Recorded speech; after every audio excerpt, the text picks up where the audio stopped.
Mahkamah Konstitusi memutuskan penyelenggaraan pemilu tingkat nasional dilakukan terpisah dengan penyelenggaraan pemilu tingkat daerah atau kota. Dengan begitu, pemilu yang selama ini dikenal sebagai pemilu serentak tidak akan lagi berlaku pemilu 2029 mendatang. Pemilihan dilaksanakan secara serentak di seluruh wilayah Negara Kesatuan Republik Indonesia untuk memilih anggota Dewan Perwakilan Rakyat Daerah Provinsi, anggota Dewan Perwakilan Rakyat Daerah Kabupaten Kota, dan gubernur atau wakil gubernur, bupati atau wakil bupati, dan wali kota atau wakil wali kota yang dilaksanakan dalam waktu paling singkat 2 tahun atau paling lama 2 tahun 6 bulan sejak pelantikan anggota Dewan Perwakilan Rakyat dan anggota Dewan Perwakilan Daerah atau sejak pelantikan Presiden atau Wakil Presiden. 6. Menolak permohonan pemohon untuk selain dan selebihnya. Demikian diputus dalam rapat perusutan hakim oleh 9 hakim konstitusi. Respon putusan MK, Partai Nasdem menilai putusan MK tersebut inkonstitusional atau melanggar Undang-Undang Dasar 1945. Pasalnya, MK sebelumnya memerintahkan pemilu dan pilkada dilaksanakan serentak sekali dalam 5 tahun. Dapat mengakibatkan krisis konstitusional, bahkan deadlock konstitusional, sebab apabila putusan MK dilaksanakan justru mengakibatkan pelanggaran konstitusi. Pasal 22E UUD NRI 1945 menyatakan, pemilu dilaksanakan setiap 5 tahun sekali, ayat 1.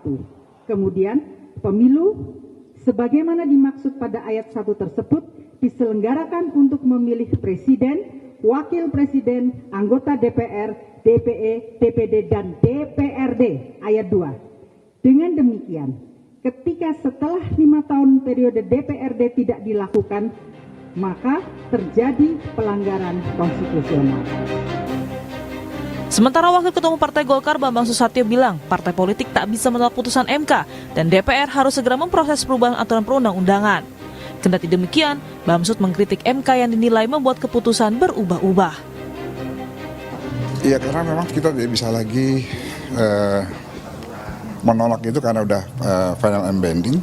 Tinggal bagaimana kita menyesuaikan dengan putusan itu dengan mekanisme yang ada, sistem yang ada, dan bagaimana implementasinya apakah memungkinkan dari sisi anggaran, dari sisi lain-lain, banyak sisi yang mesti dibahas. Tapi ini bukan hal baru, kita pernah memajukan dan memundurkan pilkada. Tapi yang pasti pemilu itu kan bunyi konstitusinya 5 tahun, nggak boleh lebih dari 1 hari pun nggak boleh lebih.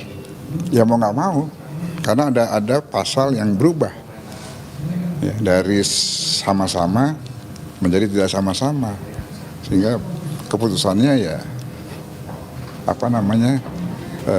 norma baru. Pasca putusan MK yang memisah pemilu nasional dan lokal, DPR menggelar rapat dengar pendapat dengan sejumlah pakar hukum. Salah satunya Patrialis Akbar yang merupakan mantan hakim MK menilai MK sudah melampaui kewenangan. Meski begitu, putusan MK sudah bersifat final dan mau tidak mau harus dijalankan. Melaksanakan putusan MK yang memang tidak bermasalah gitu. Nah sekarang kan seakan-akan bermasalah. Nah, kan yang tidak bermasalah kan ada. Nah, jadi jalan keluarnya bagi kita, semua putusan MK tetap dihormati, tapi yang menjadi basic adalah yang sejalan dengan konstitusi. Putusan MK memisahkan pemilu nasional dan lokal menuai polemik. Akankah putusan ini dinilai sebagai bentuk pelanggaran konstitusi atau putusan ini bisa menjadi solusi mengurangi beban penyelenggara dan pemilih? Tim Liputan Kompas TV. Saudara, Mahkamah Konstitusi memutuskan 2029 pemilu tak lagi 5 kotak alias serentak seperti tahun 2019 dan 2024. MK bilang pemilu nasional akan dipisah dengan pemilu daerah atau kota dengan jarak waktu 2 hingga 2,5 tahun. Putusan MK pun menuai polemik. Siapa diuntungkan? Siapa yang dirugikan? Apa dampaknya untuk pemilu 2029 mendatang? Kita bahas bersama sejumlah narasumber yang hadir melalui sambungan daring. Pengamat pemilu sekaligus dosen pemilu Fakultas Hukum Universitas Indonesia, Titi Anggreni. Selamat pagi, Mbak Titi. Selamat pagi, Mas Mario. Terima kasih Mbak sudah bergabung di Dialog Sapa Indonesia pagi hari ini. Ketua Komisi 2 DPR RI sekaligus Ketua Pemenangan Pemilu Partai Nasdem Kalimantan Selatan, Muhammad Rifki Nizami Karsayuda. Selamat pagi, Mas Rifki. Selamat pagi, Mario. Terima kasih Mas Rifki sudah bergabung dan juga Direktur Parameter Politik Indonesia Adi Prayitno. Selamat pagi Mas Adi. Pagi Mario. Terima kasih Bapak dan Ibu yang sudah bergabung di Dialog Sapa Indonesia Pagi. Saya sebenarnya mau ke Mbak Titi terlebih dahulu untuk menjelaskan terkait dengan putusan MK ini. Tetapi sepertinya saya ke Mas Rifki yang sudah memberikan memberikan kritik terkait dengan MK ini. Mas, Ketua Umum Anda, Pak Surya Paloh mengatakan bahwa MK teledor dan melakukan pencurian terhadap kedaulatan rakyat. Apa maksud sebenarnya pernyataan ini dan apakah sebenarnya Nasdem dan juga partai-partai lain yang mengkritik itu juga lebih banyak ruginya dengan putusan MK ini? Ya, Dewan Pimpinan Pusat Partai Nasdem sudah memberikan pernyataan resmi, ada 10 poin pernyataan resmi yang kami berikan, dan saya kira semua sudah bisa dilihat secara jelas oleh publik apa yang menjadi argumentasi Partai Nasdem. Kenapa Partai Nasdem kemudian dalam tanda kutip mengkritik putusan Mahkamah Konstitusi nomor 135 garis miring PUU garis miring tahun 2024 ini. Basic argumentasi Partai Nasdem adalah basic argumentasi konstitusional, bukan basic argumentasi politik praktis. Dan itu sudah kami sampaikan, di antara yang paling penting adalah bahwa putusan Mahkamah Konstitusi ini jika kami laksanakan dalam bentuk perubahan undang-undang pemilu, maka berpotensi kemudian melabrak sejumlah norma dan prinsip-prinsip konstitusi itu sendiri. Salah satu yang banyak sekali kemudian disampaikan oleh publik selain statement resmi dari Partai Nasdem adalah perbenturan putusan Mahkamah Konstitusi yang mengharuskan jeda 2 sampai 2,5 tahun sejak pemilu nasional untuk menyelenggarakan pemilu daerah yang di dalamnya adalah salah satunya adalah pemilihan umum untuk teman-teman anggota DPRD, itu jedanya lebih dari 5 tahun. Sementara dalam ketentuan pasal 22E ayat 1 dan ayat 2 konstitusi kita menyebutkan bahwa pemilu dilaksanakan 5 tahun sekali dan pemilu dilaksanakan untuk memilih presiden, wakil presiden, anggota DPR, anggota DPD, dan anggota DPRD. Kami merasa rekayasa konstitusional untuk membuat norma transisi lebih dari 5 tahun itu tidak rasional bagi kami. Membuat satu norma yang menabrak norma konstitusi. Tidak rasional, tetapi alasan-alasan lain yang kemudian tentu bisa kita kemukakan dengan sangat logis dan rasional dalam perspektif konstitusional. Tidak rasional, tetapi kalau melihat bahwa ada dua pertentangan. Konstitusi sendiri mengatakan dijalankan 5 tahun, tetapi putusan MK final and binding mengikat harus dilakukan juga. Terjadi kebingungan, kegamangan di sini? Enggak, bagi DPP Partai Nasdem kami enggak gamang. Kami pada posisi yang sudah memutuskan bahwa kami tidak akan menindaklanjuti putusan Mahkamah Konstitusi ini, dan sebagai anggota fraksi Partai Nasdem di DPR, saya sami'na wa ata'na terhadap putusan partai. Dan nanti kalaupun ini secara politik hukum nasional bergulir di DPR, khusus terkait dengan daftar inventarisir masalah ini, saya akan menyatakan sikap saya, dan jika perlu, jika nanti saya sedang memimpin rapat, saya akan keluar dari rapat untuk kemudian menyatakan posisi saya agar tidak mengganggu proses politik hukum nasional yang berjalan. Mas Rifki, saya tegaskan lagi, berarti tidak mengikuti aturan MK yang baru, putusan MK yang baru dari Nasdem dan juga Anda sebagai pribadi sebagai Ketua Komisi 2. Saya sebagai pribadi, sebagai anggota fraksi Partai Nasdem di DPR RI. Sebagai Ketua Komisi 2 DPR RI, saya menunggu arahan dan putusan pimpinan DPR RI. Kemarin Mbak Titi juga kami undang dalam rapim terbatas di DPR yang dipimpin oleh Profesor Sufmi Dasko Ahmad. Kami mendengar, kami ingin menerima masukan, tetapi nanti pada saatnya jika memang ini dimasukkan dalam daftar inventarisir masalah rancangan undang-undang pemilu, selain saya menyatakan sikap saya sebagai anggota fraksi Partai Nasdem, dan jika perlu pada saat membahas ini saya tidak akan memimpin rapat agar kemudian tidak terjadi konflik of interest.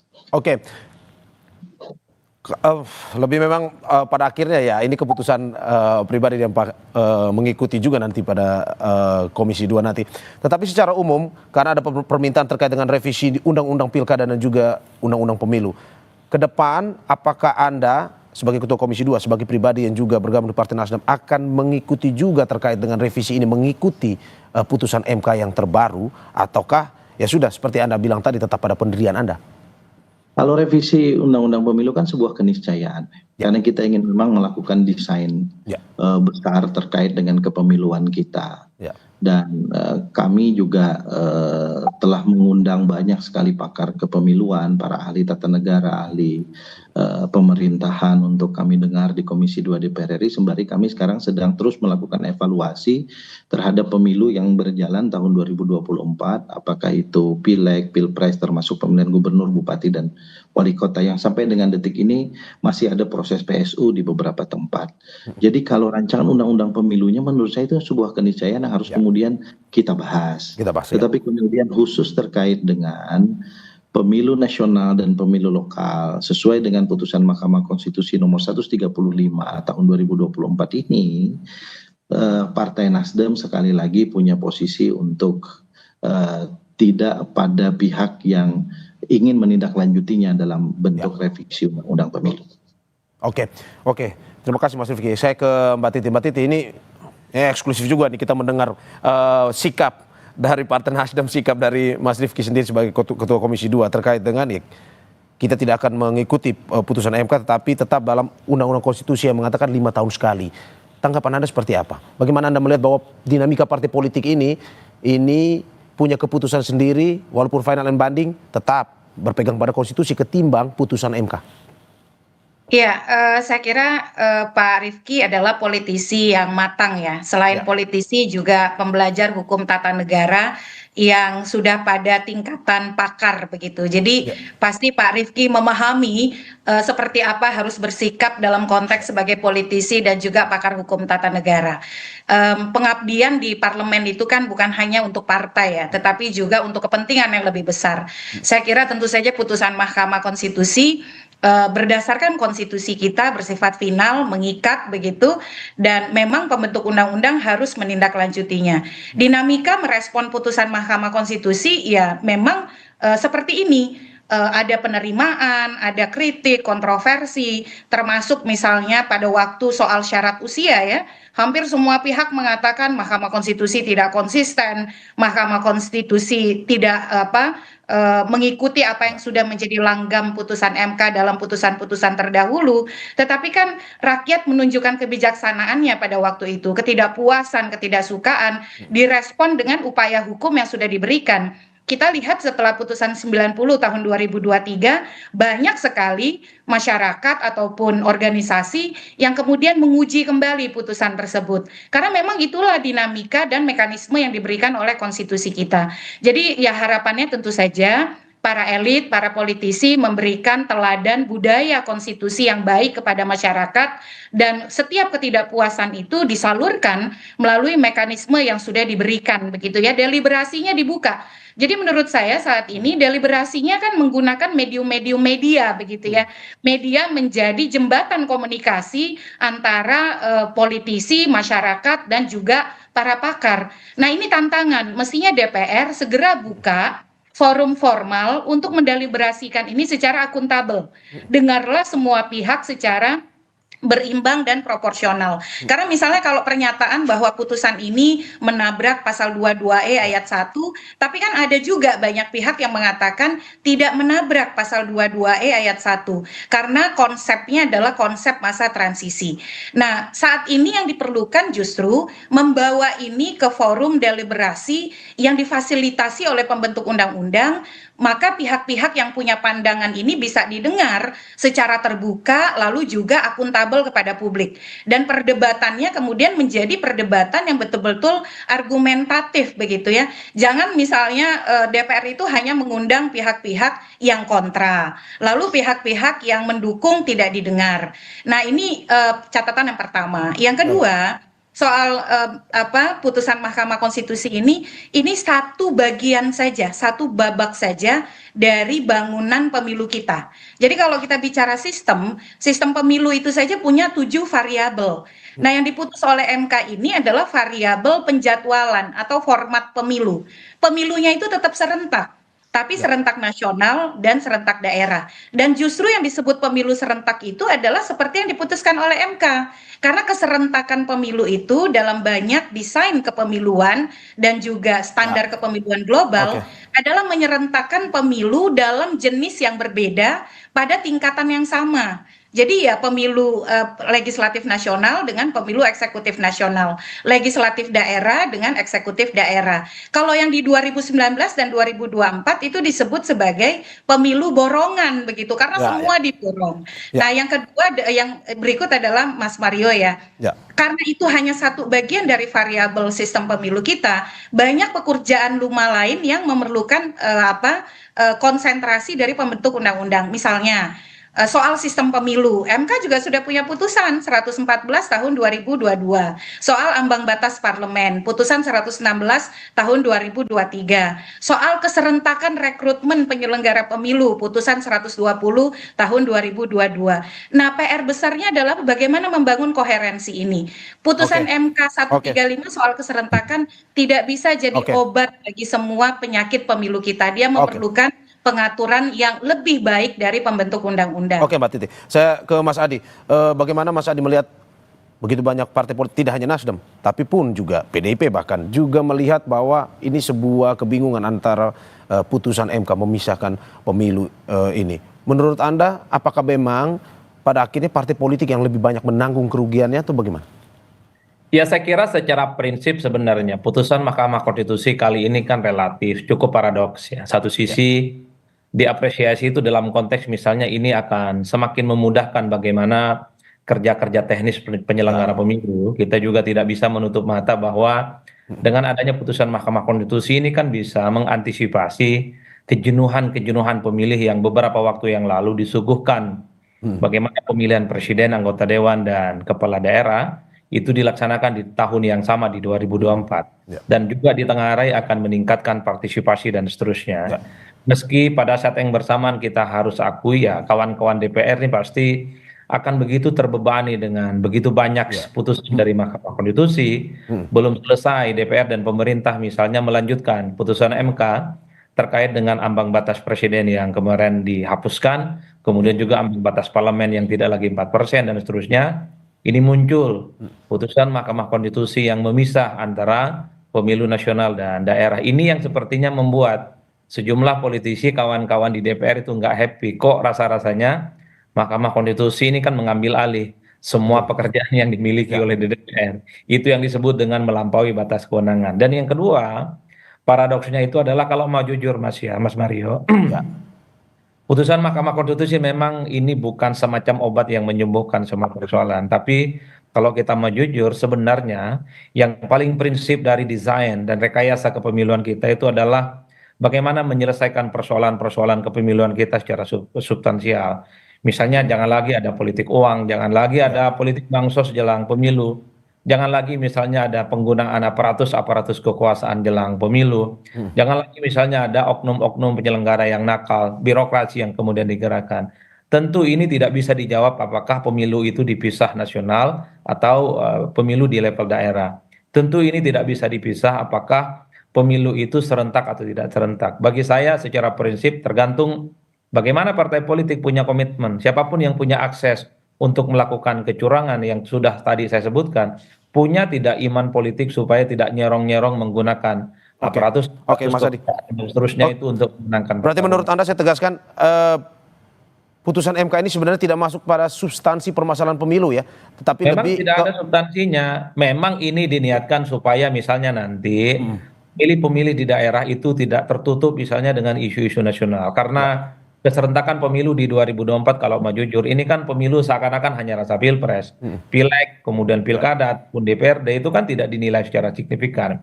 Jadi dalam konteks itu ada sedikit substansi yang menurut saya diharapkan di kemudian hari akan ada perbaikan kualitasnya. Tapi faktor-faktor kecurangan terkait dengan pemilu yang saya kira cukup meresahkan dari pemilu ke pemilu yang lain adalah hal-hal yang per hari ini bagi saya belum tersentuh secara signifikan. Akhirnya siapapun yang ingin bertanding di pemilu di negara kita kan rumusnya sederhana.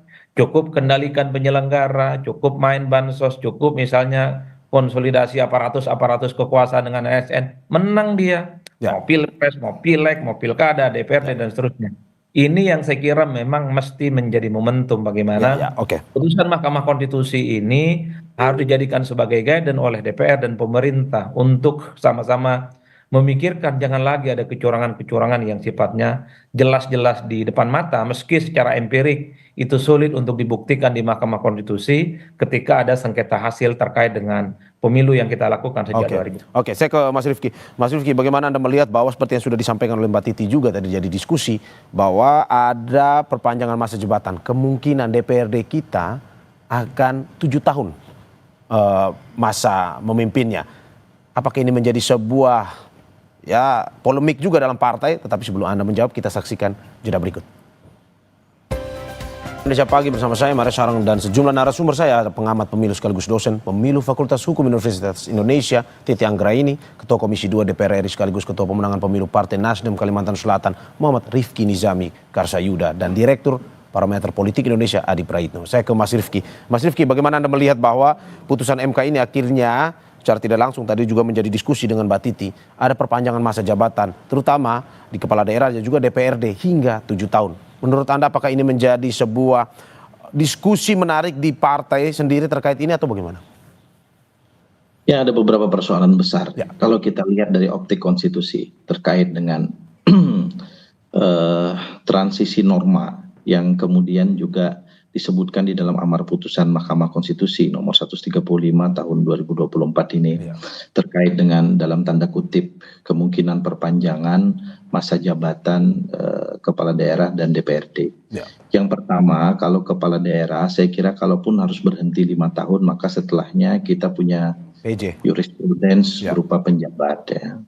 Yang kedua, kalau DPRD itu pilihannya ekstrim menurut pandangan saya.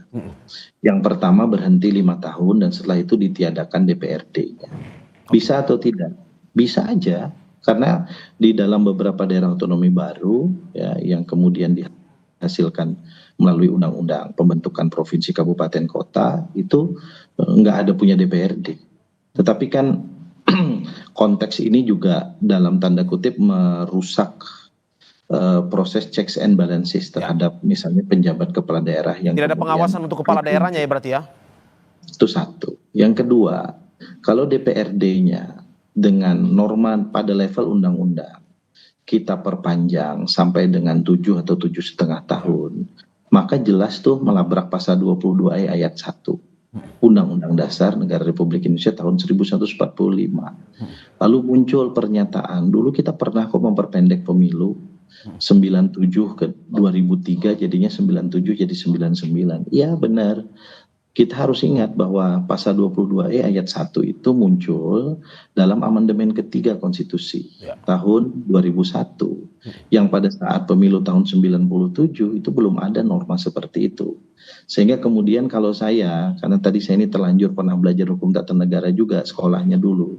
Saya termasuk orang yang tidak akan mungkin membuat norma yang nyata-nyata bertentangan dengan norma konstitusi. Norma undang-undang yang jelas-jelas bertentangan dengan norma konstitusi. Saya tidak. Gitu. Bahwa kalau kita mau bicara soal pemilu nasional, pemilu lokal sebagai sebuah konsepsi ketatanegaraan, konsepsi kepemiluan, saya membuka diri untuk itu. Tetapi kemudian konsepsi-konsepsi itu jangan sampai kemudian melabrak sejumlah norma, melabrak sejumlah prinsip-prinsip konstitusi yang kemudian juga kita harus jaga bersama. Saya kira Mahkamah Konstitusi secara institusional adalah satu lembaga kekuasaan kehakiman yang telah kita beri kewenangan konstitusional dalam berbagai kewenangan, tapi kita juga harus ingat bahwa tidak ada satupun institusi yang tidak berpotensi untuk dalam tanda kutip baik khilaf maupun melakukan kesalahan dalam melaksanakan kewenangannya. Dan karena itu izinkan kali ini kami menyampaikan pikiran pandangan kami terkait dengan putusan Mahkamah Konstitusi. Kami sama sekali tidak mau melakukan makar konstitusi, tidak. Kami justru ingin mengingatkan kepada Mahkamah Konstitusi ketika terjadi kekhilafan dalam putusan kekhilapan dalam penerapan prinsip-prinsip konstitusi, mari kita kembali pada konstitusi itu sendiri. Karena itulah prinsip dasar negara hukum konstitusional Indonesia kita. Oke, saya ke Mbak Titi. Mbak Titi, menarik bahwa sudah ada pemikiran terkait dengan jika pada akhirnya ini ada pemisahan ada jeda waktu 2 sampai 2,5 tahun. Kemungkinan akan ada PJ lagi, tapi dari DPRD sendiri kemungkinan ada 2 tadi, bahwa ya kita tidak lagi menggunakan DPRD, stop di 5 tahun, tetapi ruginya tidak ada check and balancing untuk kepala daerah. Menurut Anda seperti apa? Ya, pertama kembali kepada judul ya, untung rugi pemilu nasional, pemilu lokal. Aktor pemilu itu kan setidaknya ada 3. Ada pemilih, ada penyelenggara, ada peserta. Kalau dari hitung-hitungan objektif, pemisahan pemilu serentak nasional dan daerah, itu akan lebih membawa insentif untuk pemilih dan penyelenggara. Dari sisi beban, evaluasi terhadap kepemimpinan politik, serta dari sisi orientasi pada program. Jadi dalam konteks analisis beban, yang setidaknya para ilmuwan pemilu sudah lakukan, memang pemilu serentak yang dipisahkan nasional daerah akan lebih membawa insentif kepada pemilih, penyelenggara, dan juga tujuan pelembagaan partai. Itu yang pertama. Yang kedua, kalau dari sisi presiden, sebenarnya penerapan norma transisi yang kemudian dilakukan dengan rekayasa konstitusional itu sudah pernah kita lakukan dalam bingkai Undang-Undang Dasar 1945 pasca amandemen. Kalau kita kembali misalnya kepada penataan pilkada serentak nasional begitu ya, 2024 itu kan pilkada serentak nasional. Konsekuensinya apa? Pilkada di 2022 dan 2023 itu ditiadakan.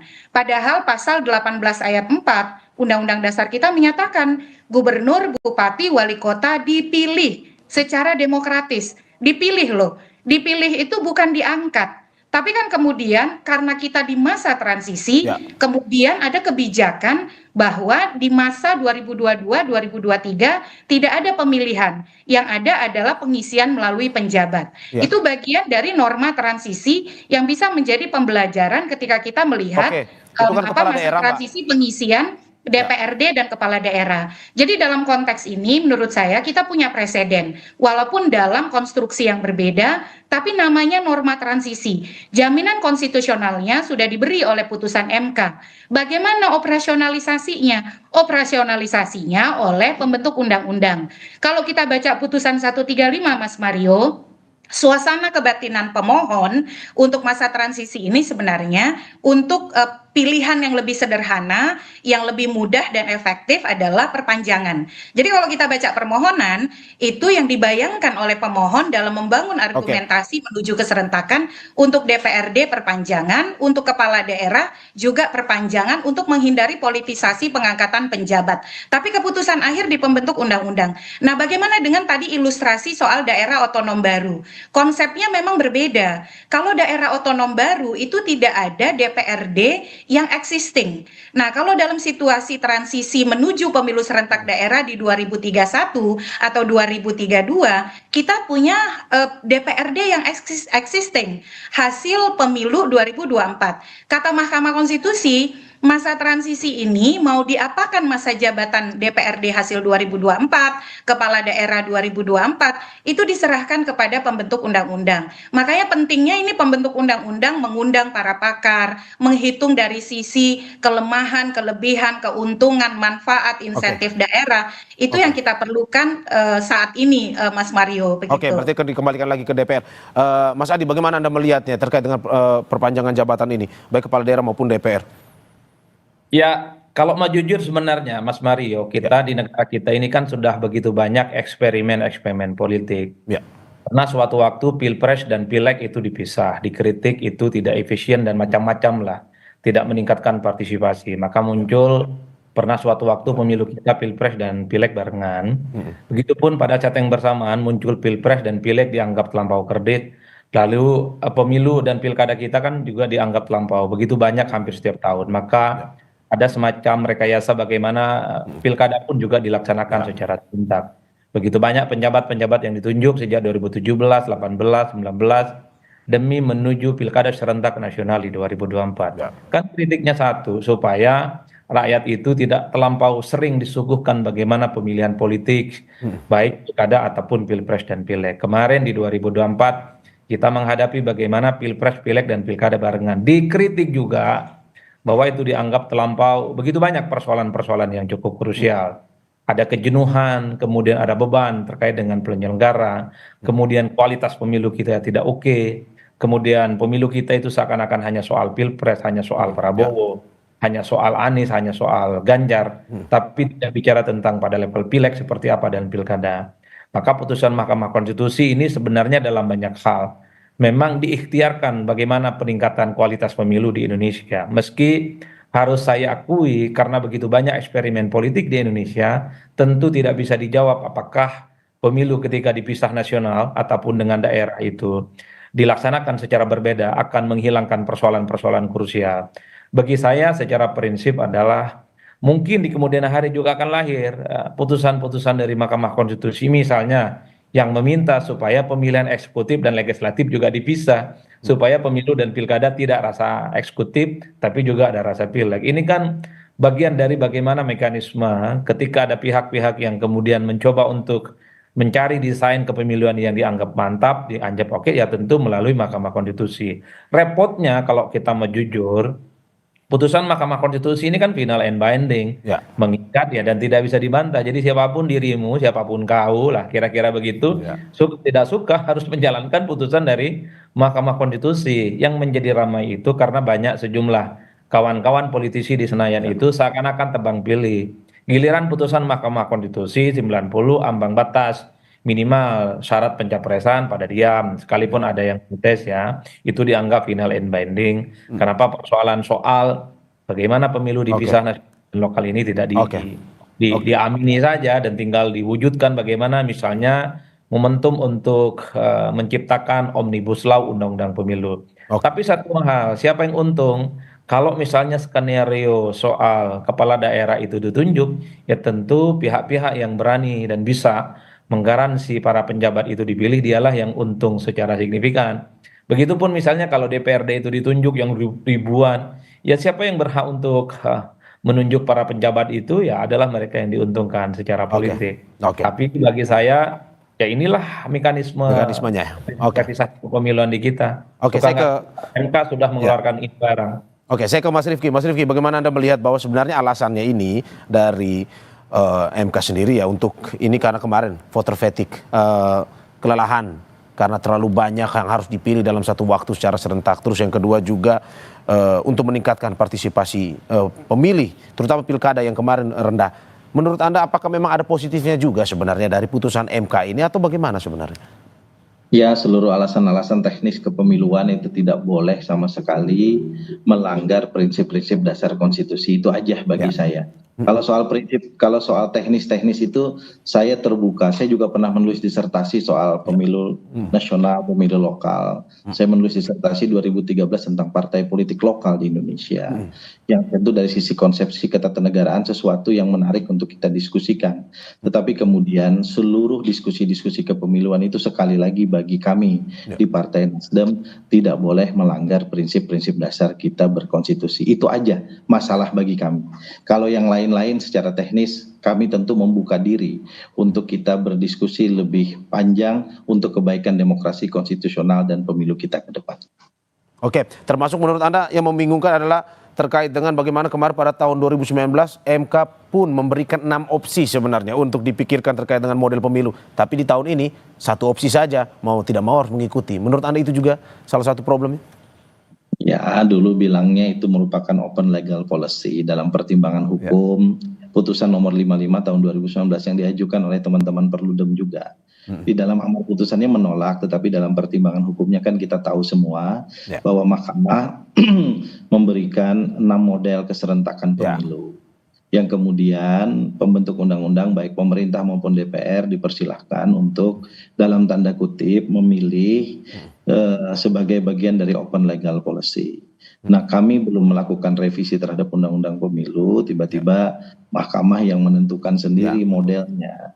Nah, menurut pandangan saya, walaupun ini debat kuno ya soal positif legislature dan negatif legislature, saya kira MK sudah cukuplah kali ini. Karena ini bukan kekosongan hukum kok untuk kemudian kita isi normanya. Dan MK tidak perlu pada posisi ini menjadi pembentuk norma. Hargailah Presiden dan DPR yang secara konstitusional juga diberikan kewenangan untuk membentuk undang-undang dalam konteks undang-undang kepemiluan ini. Jadi saya kira di atas segala kewenangan yang dimiliki oleh MK, kita kan juga memiliki adab ketatanegaraan ya, yang saling menghargai antar satu institusi dengan institusi yang lain. Kalau kita mau bicara arogansi ya DPR, Presiden juga bisa bicara arogansi, misalnya pengusulan hakim konstitusi itu 3 dari kami, 3 dari Presiden.